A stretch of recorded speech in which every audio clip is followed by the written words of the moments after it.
Teadlased ütlevad, et meil ei ole enam midagi uurida, me juba teame väga hästi, et asjad on nagu nad on. Kliimaga meil on probleem mullastikuga, veesüsteemiga, kliimaga ja elurikkusega.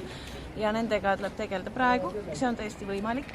Ja kuna rahumeelsed aktsioonid ei ole aastakümneid juba mingit, või viisakad aktsioonid mingit tulemust andnud, ja teadmised, et me peame tarbimist vähendama ja tehnoloogiline innovatsioon on tegelikult pigem suurendanud tarbimist ja ressursi kasutust, siis järelikult tuleb teha midagi muud, tuleb proovida muid võimalusi.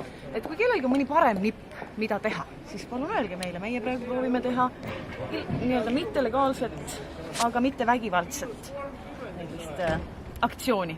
Ja teha seda nii sageli, olla nii häiriv ja nii kõnekas, et see ühel hetkel saab nii-öelda meie tavapäraseks sõnumiks ja see ei jäta enam võib-olla alust arvata, et mitte kedagi ei huvita tegelikult meie tuleviku teema.